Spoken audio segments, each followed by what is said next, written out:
So the summary of ceremonies 78 to 80. Story of the century. Gonna try. I'm exhausted now. It's Sunday and I'm going back to the retreat tomorrow to make the most of Maestro Antonor being there, because the whole week was just incredible. I didn't expect what happened at the end, kids. So, Wednesday's ceremony, 79, was absolutely beautiful right from the start. It's a long story. I've covered it in the shitty videos where I was in a terrible space, and I know now everything, what it was all about being attacked with the witch's hex in Thailand, and that was super powerful. It's taken the last 5 weeks to resolve it.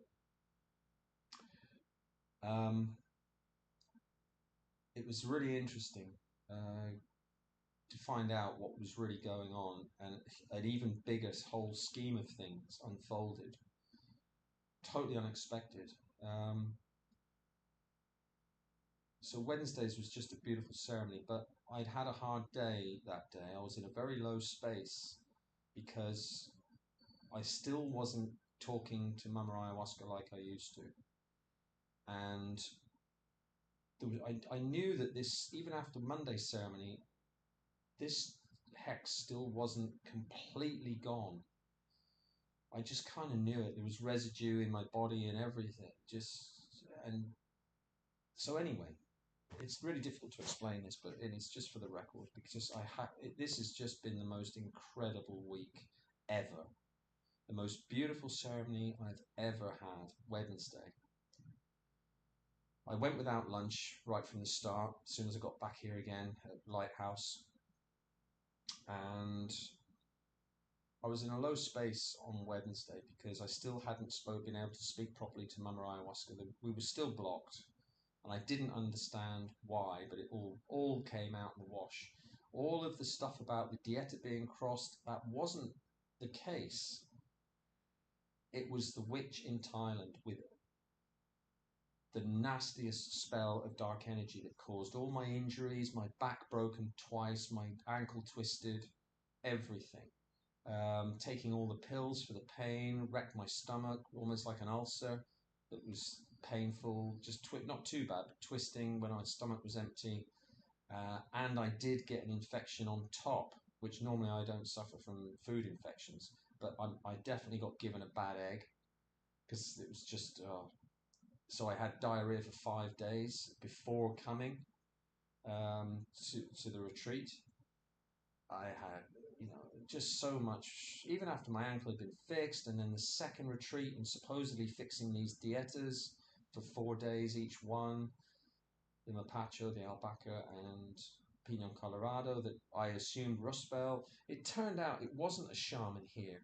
The blocking was the hex to make me feel unwelcome and block Mama Ayahuasca so that I was in a low space. It's the final attempt with all the physical attacks to stop me from transcending. And boy did I. So Wednesday's ceremony was just absolutely beautiful.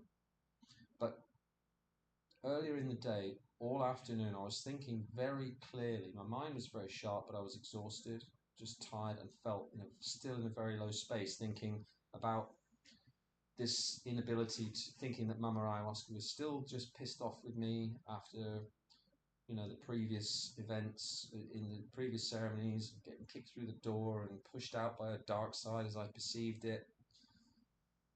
But really, in the big picture, it wasn't any of that. It was even bigger than that. It was Mama Ayahuasca's final test for what I was supposed to do. And in the afternoon, I came to the conclusion the only way to resolve this, because I knew I couldn't leave. I'd already booked the flight under the influence of dark energy, so that's been wasted because I'm not going to Costa Rica now, and I bought the bloody flight on a cheap one that I couldn't change the flights. It has to buy a new one, so that's 350 quid down the pan. But the decision to stay was made after what happened. So I'm going back to the retreat tomorrow while Antonor is there for advice. And this mood of Wednesday, before the most beautiful ceremony ever, was a decision that I knew I just had to make, and I knew it had to be done, and it was the bravest thing I've ever done, but probably, and at the time I was thinking probably the most stupid, but I was just going to do it. And I was going to go into that ceremony and give my life. I knew that the commitment had to be so extreme to break the spell between Mama Ayahuasca or die. And I was prepared to do it. So consequently, I was still in a very pensive, serious space before the ceremony. And more or less from the start, it was beautiful. I had a full cup and just went for it. Not much happened. I can't, as far as the first, no, it was just beautiful from the start. It was really smooth. There was no physical pain or anything. And right from the start, there was just such beautiful things happening. At one point, I was watching from the outside as these, what I perceived, probably people get the idea of angels, but for me they were translucent, teardrop-shaped, beautiful spirits, 3 of them, carrying like a container, but not really visible. But I knew it had my spirit in it, and it was being lifted into the galaxy, into the universe, to the heavens. The original idea of the heaven, I know what it is. It's where you go in shamanic ecstasy. And I've had tastes of it before, but nothing like this. And I saw my spirit, and I knew it was being taken up to be cleaned, to, at a spiritual level, to remove all the remains of this hex, that still parts of it were, that damaged me, damaged my spirit.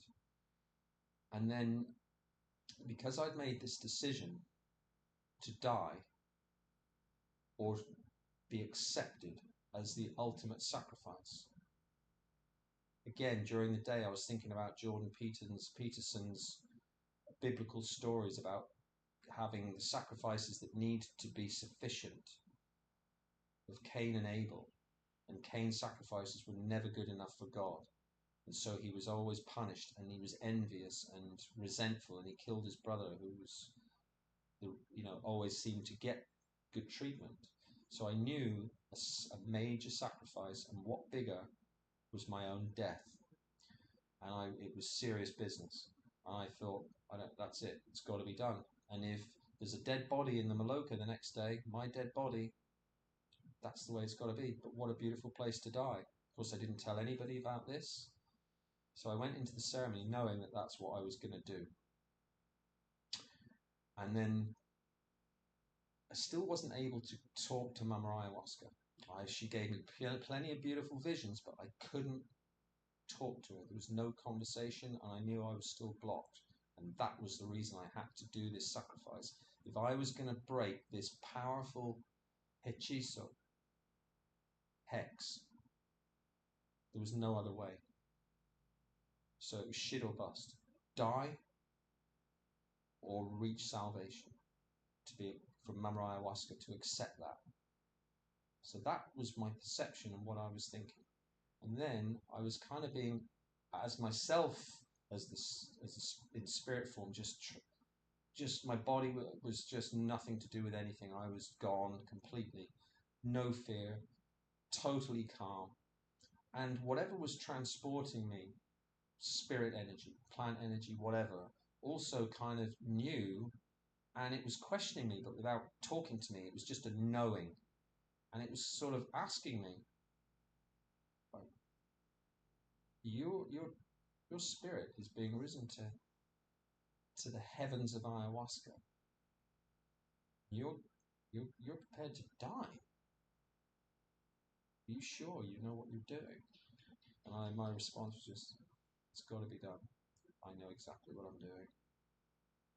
It's got to be done.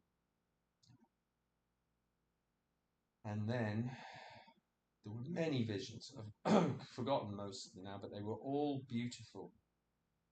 And eventually, by the end of that ceremony, after some other events, one of which was my first ever experience of aliens, alien greys, which also convinces me about the theory of people. I've explained that before, so I won't labour on it, but people having probably DMT when they're asleep. DMT released in their brain, maybe they're ill, and they're not knowing. It's a bit like when people have out-of-body experiences. Maybe they're experiencing something like that, which is where this whole idea of alien greys and being transported to spaceships comes in. But with their fear, they probably get negative visions with it, and it's scary, and they feel they're being operated on, and it's unpleasant. Because they're not on a shamanic path or an ayahuasca path. They haven't learned about the spirituality side of it, so it's probably quite unpleasant, because that's what ayahuasca is like for beginners. It can be really unpleasant and scary as fuck, and you haven't lost your ego by that point. You haven't trained your mind. You haven't got faith in that process. So this ascension, because it was accepted. Obviously, I didn't die. I transcended. And then one of the visions was being this fantastic mothership that was really high tech, smooth, one just incredibly built thing with a platform like a docking bay, with a taller grey on a computer screen, translucent, strange, alien, advanced technology, but spiritual technology. And it was logging me in, again, like a hospital patient. This huge spaceship was a hospital for spirits to be really, worked on, to be cleaned and to be fixed. So I was again watching that and I was like young boy with hair, younger with hair. But it's, the Templar stuff again. It's just my spirit. It's shown to me many times as a Templar knight, always fighting demons with the sword of absolute truth, with the red cross on my white shirt and the red cross on the hilt of the sword. But in this vision, I was stood on the edge of this docking bay area with this alien grey with the big eyes and spindly as in all the science fiction films, and being logged in. But I'm kind of just, it's not me, my spirit's already in there. The spirit part of me that needs to be fixed. So I'm just an observer, and just the guys just letting me know, kind of telepathically, or you just know. It's not even telepathic. There's no voices, there's no conversation, there's no words, just a knowing. So it was just absolutely beautiful. And Maestro had said to me, because in the first ceremony, and with the chat with the shaman the day after, I was saying to him about the flowers, the plants. When I was asking the plants, saying please, but demanding everything be put right with what I perceived as cross dietas, or all the bad shamans that I perceived that hadn't cared properly and messed up dietas. And because he'd said to me that when I told him about the vision of the plants, when I said to the plants, I want all my dietas for all the work I've done and all the money it's cost and all of the suffering. I want my dietas corrected, and I want them all back, presuming that some of them have been stolen, because that's possible when you get given dietas. Like dark shamans can see the gift and they'll steal it from you.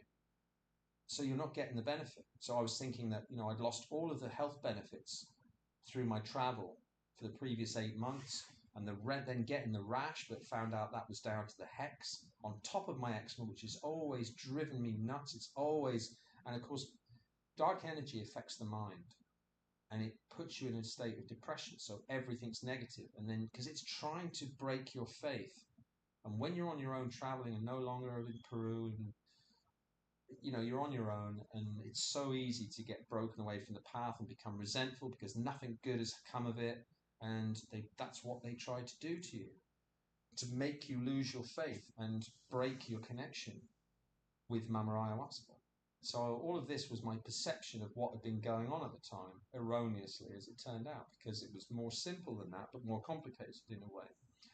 So it was just the most beautiful ceremony overall, though. It was a wonderful, beautiful space all the time. The colors, they're not even fractals, they're beautiful rainbow. Everything's tinged with a rainbow halos and glows and pastels, just beautiful. And the feeling of unconditional love in Mama's heaven, it's just indescribable. As Maestro Americo had told me, of the pinnacle of shamanism, where it's just the most beautiful space, and this whole ceremony was like it. It was just astounding and beautiful, with an unconditional love, and just wonderful. So the next day, he spoke to me and he said, uh, he was, when I told him about the previous dieta where I demanded the plants, but then I was surrounded by plants, but not very clearly, but I was aware there was plants, and they were like all surrounding in this space. And when I said I want all my dietas back, they all just died in Monday's ceremony. They died, and then a big hole just started to form and sucked them all down, and they all just disappeared. And when I told him that, he said, on Wednesday's ceremony, I'm going to talk to my dead father, Papa Julio, who was a powerful shaman.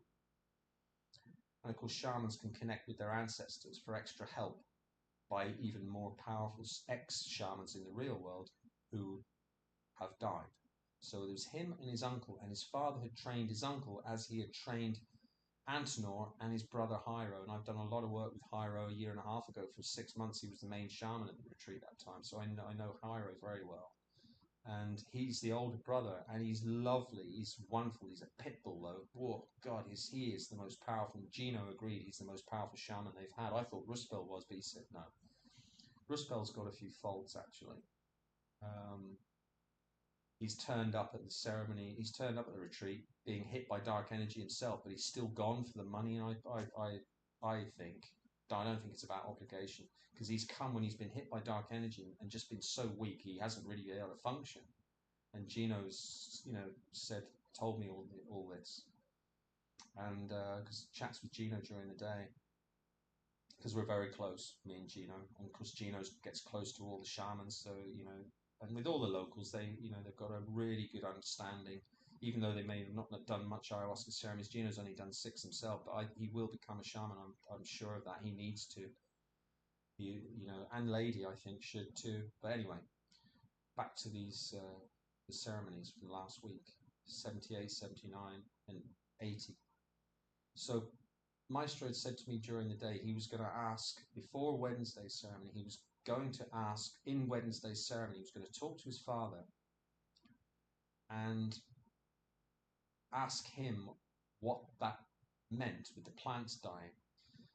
So after Wednesday's ceremony with the talk, he explained to me he'd spoken to his father, and his father had told him that all my dietas had been done well enough, they were fine, but with so many different shamans, and I've experienced 21 different shamans. So he explained to me, he said, you shouldn't do this. He said, you should only ever work with one shaman, because different energies from different shamans. He said his father told him that all of my dieta energies from all the plants that I should have had the benefit from were all mixed up. They weren't aligned properly. So the energies in the body aren't aligned properly. And this leads to sickness. And then getting the hex on top in about, when I was in Koh Samui from the witch, had just added even worse scenario on top of it all, which is why the rash got to me so bad at the school in Honduras. And after a month at the school, with the stress of the kids being, some of them being, just pain in the ass teenagers and stuff, after a month and this rash getting so bad, I couldn't do it. But I got called in a kind of panicky sense. It was like an urgency that was unpleasant, but I knew I had to come back to Peru and find out what the hell was going on. Because I wouldn't have been able to just continue with the school for a year. It would have got worse, so I decided to leave. I came back, and that's when the dark energy really hit me to stop me being here. So anyway, it turned out the bulk of this was down to the dietas being misaligned. All the 8 dietas that I've done, and some of them twice, Bobansana, I had to look on my video list to find out what they were. So I know them in alphabetical order now. It's Albaca, Ayahuma, what's the one? Bobinsana, Chuchuasha, Mapacho, Morosa, and Uchusanango. And I missed one because there's 8. Ayahuma. That's the weird big seed one. That's an incredible seed of a tree. It's huge. It's a wonderful thing. So these were all misaligned, and that was the bulk of the problems, why I didn't get the benefit of the healing or wasn't as far as along. But in the big picture, it was all Mama. I know that now because she explained it. But it took the transition on Friday.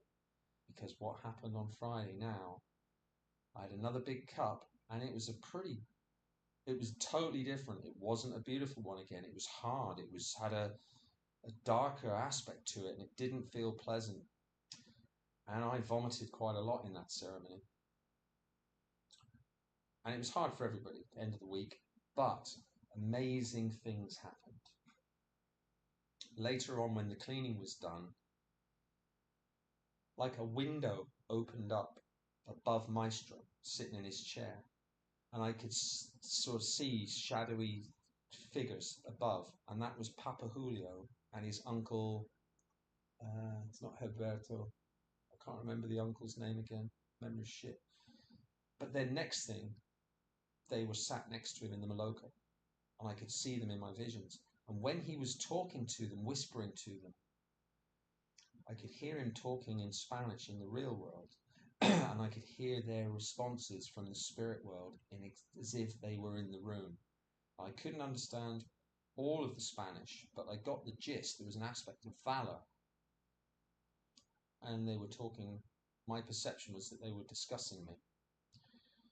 And Maestro told me the next day, he clarified it, that yes, it was both of them. And then when I was lost in beautiful visions, I wasn't aware then that Papa Julio, when Maestro, he told me he was going to sing me a really strong Icaro that night, just for me, to align all my dietas correctly and fix the problem under the guidance of his father. And he told me that his father, in the spirit world, opened my chest, opened my heart, whatever that means, and told him what to do while he was singing the Icaros. And it was a beautiful Icaro, powerful. I sat up for it, even though I was pretty gone, really out there, because I'd had an extra cup as well. When it was second cup time, I said, yeah, I'll have a second cup. And lady had said to me, she said, Maestro doesn't think you should, but I said, all right, poquito. But he actually did give me a third of another cup, and that blasted me into space. And for later, whoa, the consequences of that were fucking fantastic. I was off my fucking head. I was so gone, but functional, but so powerful. And after the ceremony, I vomited a lot through the cleaning, fingers down the throat, but I was still in good spirits. It was like, it was dark energy in my stomach. It wasn't painful, but and again, it was this idea, the residues of the cleaning, the realignment of the dietas and the cleaning, and getting the remnants of the 5 weeks of being hammered by that hechizo from that witch that had been cleaned according to other shamans, but it hadn't. They weren't strong enough for this. Well, they couldn't see it at first anyway. I had to tell them about it when Mama Ayahuasca showed me the demon inside. Got rid of the demon, they said, but still the remnants of the rest of the hex, the one that had actually physically damaged me, put my back out twice, all of this stuff. Lost my card, and gave me a migraine, and then the pills, and then the pain, terrible pain in my ankle, my back, couldn't move, all of that. So the remnants of that was still being cleaned. And I vomited, I think, twice in the ceremony.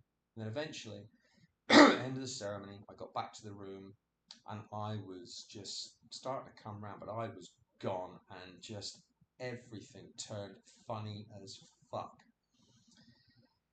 And I was laughing like I just couldn't stop, and then the strangest things happened. I just got this, like the plants, once they've been realigned, they all seem to be coming at me and in me to give me the benefits of the dietas that I hadn't had for all of my previous 3.5 years. And it just filled me. And I knew I'd been made into a shaman, and I didn't know what the fuck was happening because I hadn't expected that. I just thought, if I'm never coming back, I booked the flight. Once I'm gone from Iquitos, that's it. The journey's over. This is my last ceremony, and then I was given the gift, and boy, did it hit me. And I thought I was going crazy, but it was so funny. It was just the most incredible 3 hours. It took 3 to 4 hours before it started to wear off, and the build-up of energy. And I was just overcome and possessed, and I was just doing the cleaning like Maestro does with his shakapa when he's just cleaning his after an Icaro, and then he goes and these energy waves blast across the floor of the Maloka like an energy wave of spiritual cleaning energy. And then it started to happen to me, and it would bubble up inside, and then I was just going. My body was shaking, and just power, and then just, and then these blasts of spiritual energy, like an explosion, just, and it was like, what the fuck was that? What the fuck is going on? What was happening? Then I was in stitches because the realization, I've been given the gift of shamanism. This can't be happening, and it was just completely fucking insane. And then thinking about the previous 2 days and I was going, fuck, Maestro, he knew 2 days ago, fuck. And then I was pissing myself laughing, and then another build up, and it was just completely fucking bonkers. And this just went on and on so many times, and then I just like overwhelmed, just couldn't believe it, and I kept saying, this is fucking nuts, this can't be real, this can't. And then knowing this is my God, it's real, it's all real, and now I've become one. This is just nuts. And I was then thinking, no, this can't be right, just calm down. And then I started to think, I'll ask Papa Julio to calm this down, because I've got to start not let this just get out of control. This is insane. But it was so amazing and enjoyable and hilarious. And then one time I thought, I'll just talk to Papa Julio. I'll ask him. And next thing I was doing, as if like they do when Maestro does these dark kind of incantations, and they're dark, but they're like Espiritu Santo. It's a really kind of dark prayer, but it's dark. And then I started to say, it just started to come out my mouth in tongues, a completely different language that I didn't know what the hell it was. All I knew was what I was trying to convey in my mind. And then as I was asking Papa Julio, but it came out as talking in tongues in a language that I just had no idea what language it was. All this same kind of muttering incantations just came out of my mouth. And then I was, what the fuck was that? What the fuck is happening to me? What the fuck? And then I burst out laughing, and I was in absolute stitches. And then I got the impression that Mama Ayahuasca was just joking with me to make me laugh. I kept putting, when it was dark, I turned my light off after I'd been to the toilet, and then I put my light down somewhere with the light off, and then I couldn't find it, and then I needed to find it again. And this happened about 6 or 7 times, and every time, everything, I saw all of my suffering as hilarious, because I didn't know what it was all about. And as soon as I crossed the shaman threshold, I understood everything. It had all been tests, all of it, to drive me to the point where, in just frustration of just feeling hard done by and nothing ever working for me, and all the work I put in and come to naught, and all I'd done was suffer and cost me a fortune in money, and then still no resolution. And then I saw it. It was just all a test. The whole thing, the whole journey was a test set by Mama. And I'd passed. And then the last thing I'd expected was, after the previous ceremony, And that night ceremony, I thought it was just going to be done.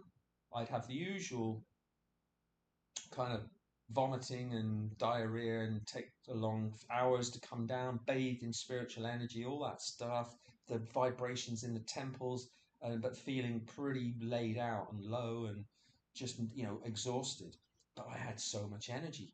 And with these continuous build-ups of energy that were just, and sometimes my whole body was just shaking as this energy just had to come out in these explosions. And then the power of it, the power of the plant spirits and the shamanistic energy and the pure power and the feeling of the dark side powers, and then being aware that just, you the temptation of the dark side because it's so powerful, and just basking in it, knowing that it was fine, but then just enjoying it, but always be aware to come back to the sword and who I am, the knight of Christ with the sword of truth and the righteousness of God. Just everybody will kneel before this. Everybody who is a bad person will be held to account. It was just unbelievable. So the most remarkable thing and the last thing I ever expected. And then of course it begged the question the next day and that night, probably later on, can't really remember now, because the dogs were barking. The dogs were crazy that night. Segundo wouldn't stop barking, and I was having visions that it was demons trying to, and so I was trying these blasts of energy to clean them, but it turned out, in reality, I ended up having to go out later on and wobble around, and because it was just fun. But I just knew that I was safe, and nothing could touch me, and I'd become this shaman.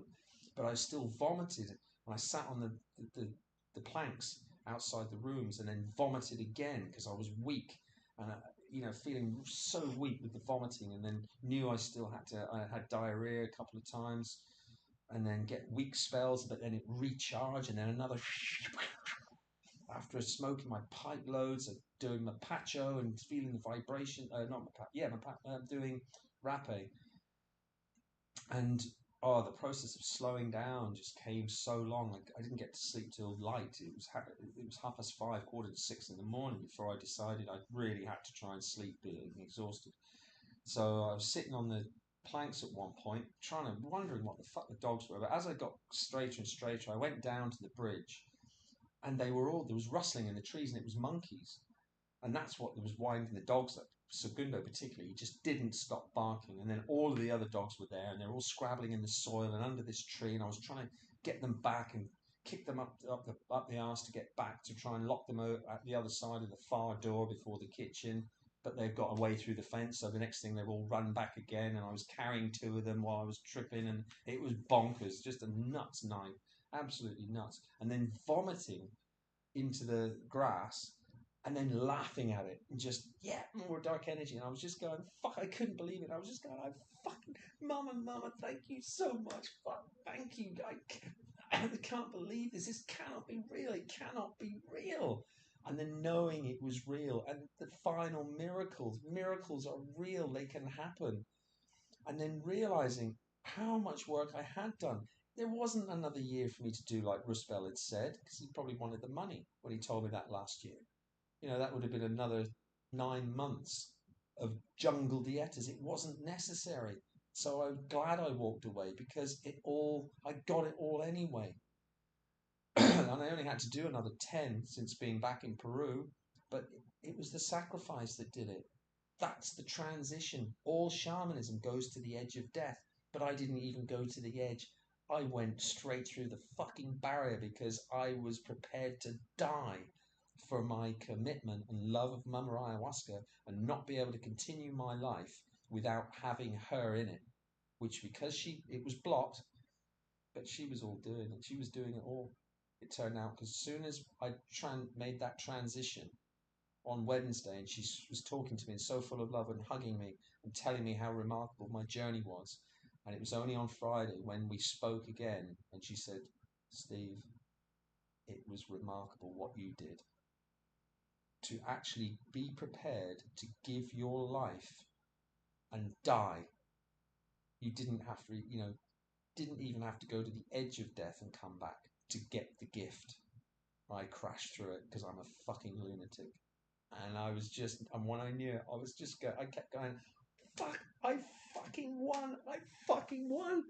And then cracking up laughing about it. I just couldn't side split. And I was just fucking pissing myself over and over. Just the realization. And then going, I've done it. I did. How? What? This? No, it can't be real. But I know it's real. It's a miracle. No, it can't be. Fuck. But but what about? I can, no, it can't be.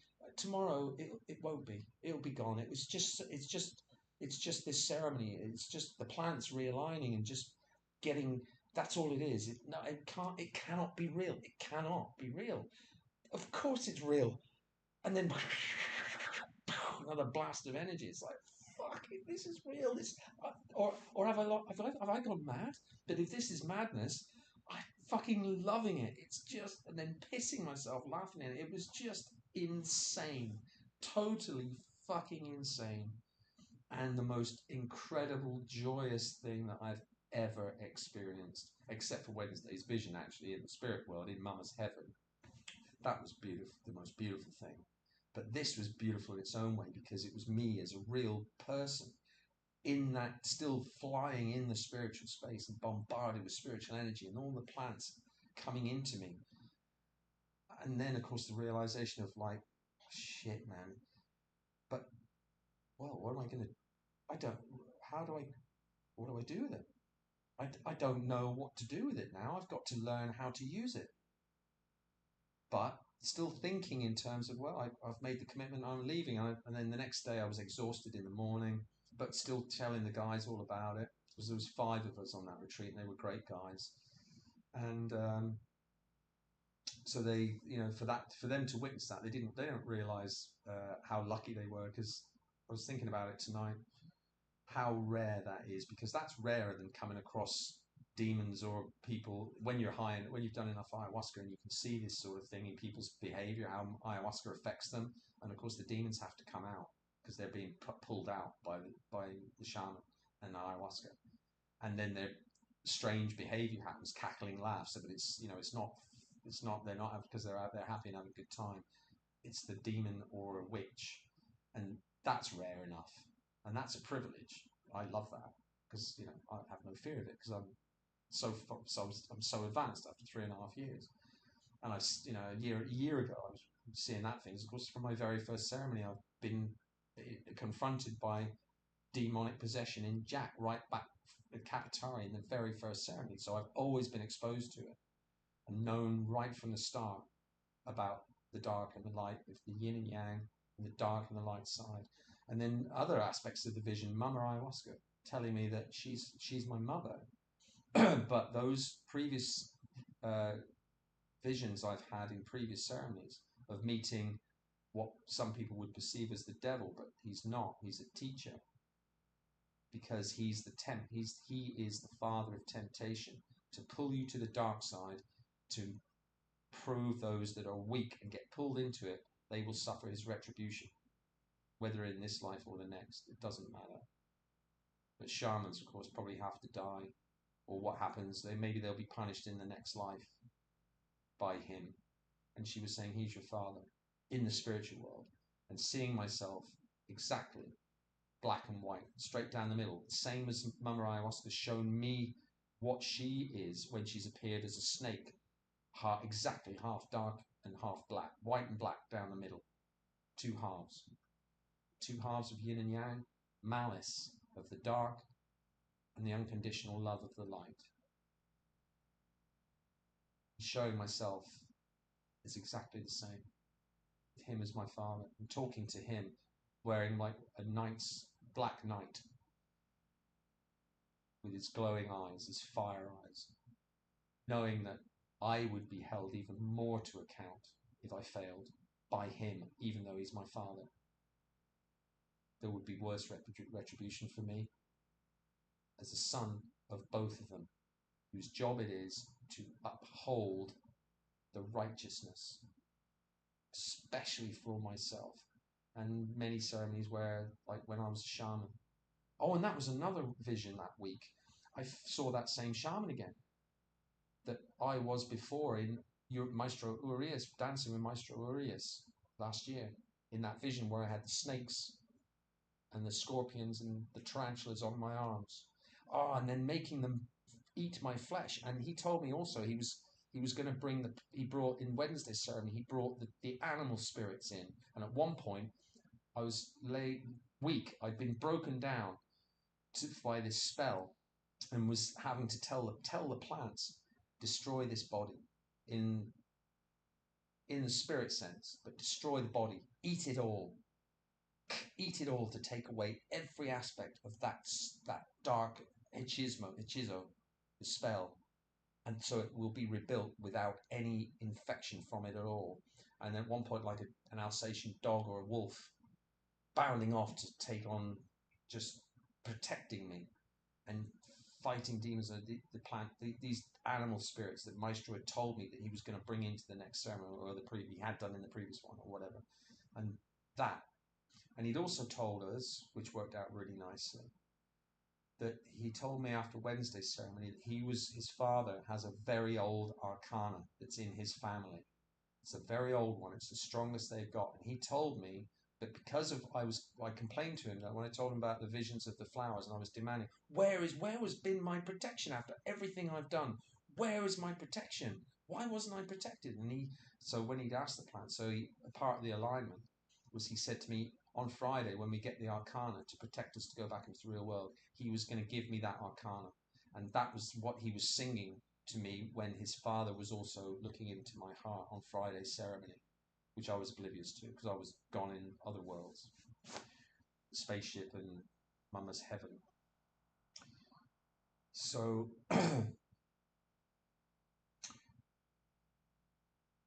also on Friday, he brought back Papa Julio, and at one point, but just on his own this time. And then next thing in my vision, this kind of robotic, fucking talk about an entrance of a spirit, Jesus, his Papa Julio decides to come down in like a robotic foot, and he appeared at the top of the Maloka in my vision, and he was just slowly spinning like this, like a robot, and just descending into the Maloka.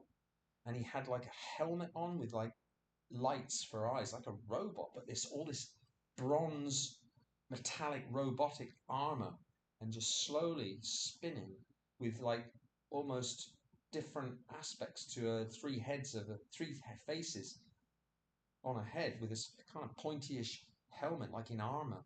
It was really, really powerful. And that was Papa Julio coming down into the Maloka again that night. That was incredible. And then, of course, these mutterings, when he does the muttering, these dark mutterings that he does is just so powerful. Then you feel the darkness, the power of dark energy yourself, and it's just so powerful. And then having a bit of that once I'd been given the gift of shamanism back in my room, and just basking in it, but being always aware. Don't go just be aware. You can go as far as you like and enjoy. Mama almost saying, yeah, enjoy it. Know what it feels like. But never get tempted by it, because that's the path to the dark side. And many shamans now here in Iquitos, they've all fallen for it because they fall into the trap with the money that's pouring into this place. They've never seen so much money. They're making thousands, if not hundreds of thousands of pounds. £10,000 a week with 10 guests. And for small family businesses, that is serious money here in Peru. £10,000 a week coming in. And then they get greedy because they've never experienced this amount of cash in such a last few years as they do now. And they're becoming so corrupted by it. And the care is dropping off. There's no love. All they're interested in is accumulating the wealth as a human being during the day, because they're weak. They haven't got what it takes to be completely born moral. Absolute truth, absolute fealty to the powers above, and knowing your place.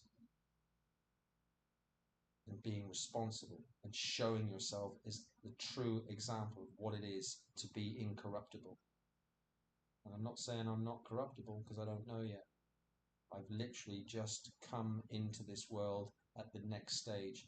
I'm given the powers of shamanism without knowing how to call it or use it in the real world. So now, this is why I decided on Saturday, once I'd gone for a meal, and decided to cancel the flight. I cancelled the flight today, Sunday, but I decided Saturday morning, after we got dropped off later on in the afternoon, I was so tired I came back and had a nap for a couple of hours and then went for something to eat. And I decided that afternoon, and I texted Gino and said what I'd said to him in the morning. We had a wonderful chat in the morning, explaining what happened, and he was just blown away and so happy. I was still ecstatic as fuck Saturday morning, telling him the story and just still laughing, explaining what it was, what I went through, and saying, but the problem is now I don't know how to use it. I've got to learn how to use it. What do I do? You know, I'm going to have to do more dietas. So at that point, I was still going away to Costa Rica. But when I got back in the afternoon, I made the decision. I thought, this is ridiculous. I can't, because I can't come back for at least probably 4 or maybe 6 months, because all of my visas hangovers from the year before and this year, I've used up all my visa time. So I've only got 3 weeks left. But if I left, I wouldn't be able to come back in. And I thought, I can't know that I've been given this gift and then just traveling again as a straight person. I need to be working on it, because I don't want to waste the time. I need to know what to do. I need to know, do I meditate on the plants? Can I, with guidance, can I get hold of the plants somewhere, make drinks for myself, do dietas myself, and meditate on the plants? There's so many things that might be possible, and I don't know any of it. So I thought, no, I went to the bank. I had 2 days, which was great. Perfect to be able to go. The machine had dollars, so I got the dollars out in 2 days. I got $900 out for the next retreat, and I told Gino, I texted Gino, I said, Gino, and he just said, well, you've got to do what feels right. And I said, no. I said, right, see you Monday. Come and collect me again on Monday. While Antonor is there next week, I'm going to have to go back and get some guidance. So tomorrow, back to the retreat again, 10 o'clock in the morning. When wonderful. And then it's also not killing this week, being bored, because that was, not a nice space to be in, knowing up for Thursday till the flight. But I just know I'm going to have to blow out the 300. It's just another 350 quid. And when I added it, I divided it by all my 80 ceremonies. It's an extra $5. It's like you're paying extra $5 on every retreat or every ceremony that I've ever done. So it's crazy. Just write the money off. And that, because everything's changed. Literally that night, everything's changed. It was going to be Costa Rica, an open path. Maybe not happy about having to go back and look for work and back to teaching. I don't want to do that. And then that happened. So now anything's possible again. But what do I do with the shamanistic gift? What do I do with it? I don't know how to use it. I can't call it. I can't just call the plants or anything. Do I have to do dietas to try and connect to them again and then get them to teach me, start sending me Icaros? Do I have to learn Icaros by rote to get started? I have no idea. So that's where I am. And I've been completely happy since. And to know the happiness that I went through on Friday of all my decades of clinical levels of depression, knowing that it's all been dark energy attacks right from my youth, ever since my mother remarried Bob. But before that, your father being taken away from you at the age of 4, how the family was destroyed by the demons of narcissism, having lost so much, having gone through so much pain and suffering and cancer and chemotherapy and alcoholism, being driven to absolute destruction, to being a walking dead man before I came to ayahuasca, and then being cleaned and rebuilt and repurposed and being made fit for purpose, as the saying goes. Mama ayahuasca says, I remove your defects and I give you responsibilities. And I found that in the book the previous time I was here, 3 weeks ago, didn't I? I knew I was meant to find that in the book, and because that is what has happened. She's removed all of my defects, but now she has given me responsibility of shamanism. It's just unbelievable. It's all real, kids. The whole thing is real. So, tomorrow, Maestro hasn't got a phone, so I'm going to give him my third phone, my Xiaomi, because I don't like it anyway. So I've wiped it tonight, so he'll have a phone because I'm going to need. He said, oh, that's another thing he said to me the next day in the shaman chat after Wednesday, I think it was. He said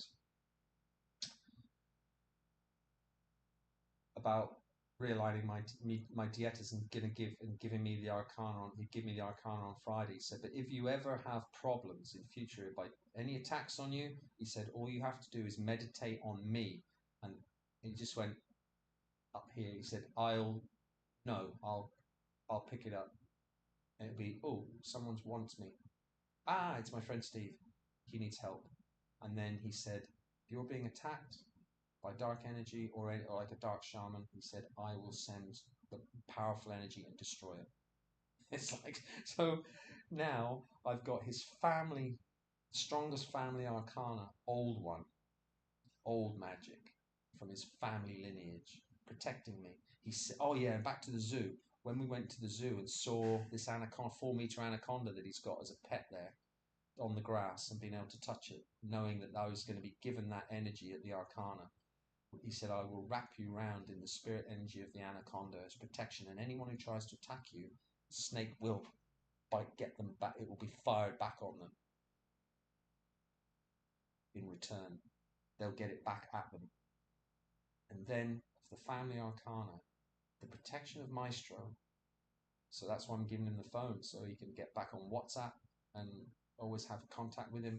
And then, if depending what happens this week and how he suggests I proceed, which is what I'm really going for. So this is going to be a really interesting week because I don't know. In ceremony tomorrow, there's one new person there, and lovely Brian from last week. He's a wonderful Filipino lad. He's wonderful. He's the most powerful meditator. He got through a whole Kambo session meditating for half an hour in Kambo without vomiting and without diarrhea. He did have a crap after lunch in the afternoon, but through that ceremony, when everyone else was sweating buckets and vomiting into the bucket, he just meditated his way through it. So I've got to really buckle down to meditation, but I don't know what to meditate on at this point. As far as how to do it the best, do I meditate on all of my dieta plants one at a time, say for an hour, do one a day for an hour, for 8 days, or I don't know. I'm just guessing. I have no idea. Maybe there's other exercises that can be done. Maybe learn sort of just the medicine aspects of those particular dieta plants. You know, when you just have them for drinks for stomachache or cramps or whatever it is. You know, like Pinon Colorado, I learned that at the last retreat because Roberta, a girl there from Brazil, after her first ceremony, she still had stomach cramps during the day the next day, and the staff in the kitchen gave her a glass of Pinon Colorado, like they gave to me, but obviously mine was for a dieta, so I had to meditate on it. But hers was just for medicinal purposes. So learn the plants from a medicinal point of view. So it's a hell of a lot of work. I've got so much to do, and but it's been wonderful. The jungle's back to being beautiful again. The dark energy affected me. I hated the jungle. I just didn't want to be here. It was still trying to drive me away as the final test to stick it out and then come back to this retreat after the dietas were supposedly fixed and thinking, no, I just want to say goodbye to everybody. But Mum was doing it all. That's what she told me on Friday. She said, Steve, it's always me. So that you suffer the hardships, as horrible as it is, to prove your worthiness, to get through the challenges and not fall off the path. And you've done it, exceeded expectations. It's been remarkable what you've done. And to give your life, be prepared to die, was just incredible. So You know, I've been on cloud nine since. And then just to feel happiness, the night of hilarity and laughing continuously and just being overwhelmed with happiness that I just never have on all of this journey, always in the depressions while traveling and just thinking, where's this all going? It's not, I'm still suffering eczema and things haven't been cleared up, all my problems, I've still got dark depressions. You know, none of this is working, and that, but of course, it's always been working. But the challenges are set accordingly at the highest level to get you to prove yourself and make sure and to see whether you drop out or not. You know, it's Joseph Campbell's journey through the underworld to come up through to the light, and it's not easy. Certainly not continuously for 3.5 years and £100,000. But what's worth more? Health, happiness, and then the gift of shamanism as the cherry on top. And for someone who went through their whole life always thinking of myself as a failure, and then to achieve shamanism as the most difficult thing that a human being can actually do, it's the hardest thing. The potential for all human beings to become shamans is all in every human being, but of course, that's what Mama must have meant when she said 90% of the people aren't going to make it, meaning spiritual transcendence as a human being. So for someone who went through their whole life thinking that I'd never succeeded in anything, I'd never, you know, because of the damage done to me, I'd thrown away the Alcatel job, never saved enough money to be able to buy a house outright.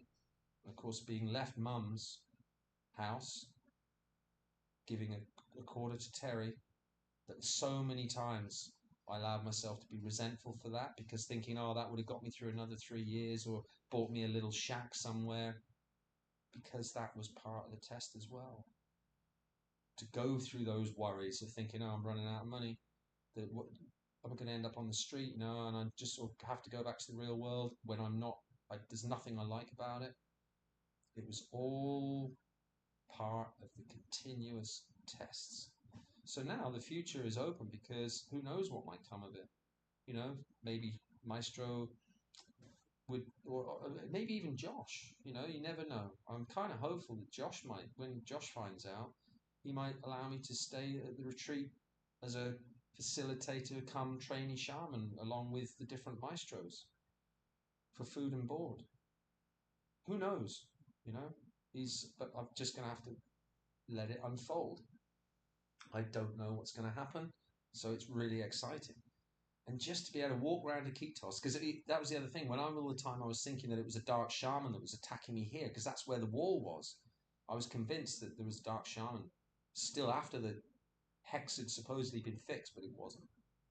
But thinking that here, the attacks on me that broke my back and put me through so much pain and suffering while I was actually here, the 4 weeks of hell, everything going wrong, suffering horribly. I thought it was a dark shaman, and then Maestro confirmed that when he spoke to his father, and after, was it Fridays or Wednesdays, can't remember, but anyway, saying, so he said, no, you're completely protected. I said, but what about going down to, you know, about, was it a shaman? He said, it's nobody here. It's not in Iquitos.